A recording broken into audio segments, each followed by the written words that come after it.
याद रहते हमरा अहाँ के गोल चेहरा जे हमरा कते गोल बनाबै छल। याद रहते हमरा अहाँ के काला आँख में कते राज बहुत साफ नजर आबै छल।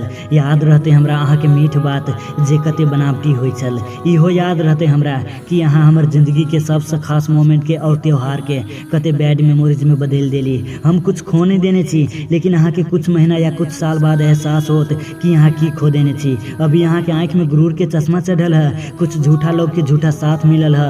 उ लोग अहाँ के बहुत बड़ा बहुत अलग फील करावे है। समय बीते दियो, ई मुसीबत हटे दियो। जब अहाँ के साफ दिखाई दिए लागत लोग के सच्चाई समझ में आयत। लेकिन अफसोस कि तब तक हमर छाया तक नसीब नहीं होत। अहाँ कतबो तरपू कतबो कनु वही समय अगर केकरो फर्क पड़ते त सिर्फ अहाँ के पड़ते। हमर अकेला रहनाइ हमर कमजोरी नहीं समझब, कैला कि अकेला इंसान सबसे ज्यादा अपने आप के नजीक होइ छे और ओकरा सोच के कोई और रोक नहीं सकेया। हमर आंसू के हमर कमजोरी नहीं समझब, कैला कि बहुत जल्द ई आंसू से हम आग लगावे वाला छी। अपन हरकत के अहाँ प्राउड नहीं समझब, कैला कि वही के मौका हम ही अहाँ के देले छी। और थैंक गॉड अगर ई मौका अहाँ के नहीं मिलती त अहाँ के सच्चाई कहियो सामने नहीं एतिए। सुन धोखेबाज छे तू, तोहर सजाई है कि तोरा अब अकेले रहे के हो। तोहर सजाई है कि तोरा अब सच्चा साथ पावे के लगी जीवन भर भटके के हो। तोरा साथ बितायल समय हमर जिंदगी के किताब के सिर्फ एक पन्ना रहे, लेकिन हम तोरा कहियो एहसास नहीं हो दिलियो कि हमर जिंदगी के किताब में सिर्फ उहे एगो पन्ना रहे।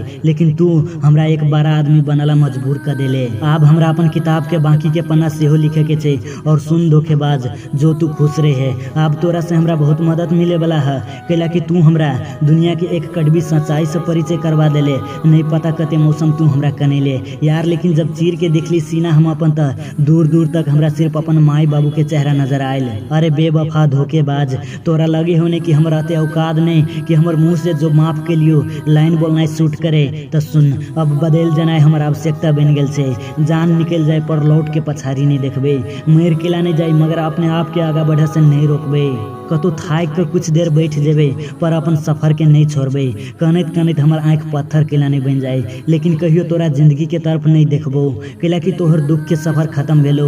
अब हमर अपन अकेले के एक महान सफर शुरू भेले। तोहर झूठ वादा के सिलसिला खत्म भेलो और हमर अपन सपना के पावे वाला सिलसिला शुरू भेले। चल हट अब रोक के दिखा हमरा, अब तोड़ के दिखा हमरा। तोहर शुक्रगुजार छी हम जे तू हमरा दर्द के प्रति अते न्यूट्रल बना देले, नहीं तो हम एक छोट प्रॉब्लम से डेर जाए छली। तोहर हमरा छोड़ के जनाए अब एक इतिहास के महान घटना बन जेते। वही घटना सब कई गो कहानी लिखल जेते। सुन हमर दिल तोरा से बड़ा हो जो तोरा माफ के लियो, हमर हिम्मत तोरा से बड़ा हो तही से तू हमरा ई लायक समझ ले। हम फिर भी चुपचाप रहली तोरा खुशी के लागी। अभी नया सफर में नया छी तो कनी नर्वस छी। चारों तरफ अन्हार देखा रहल छे, लेकिन कब तक रहते अन्हार। सूरज और चंद्र ग्रहण कनी देर के लागी रोशनी रोक सकेया, लेकिन जेकर फितरत से चमक के उ तो चमकबे करते। हमर जिद हमरा अपने आप के साबित करे के छे त हम करबे।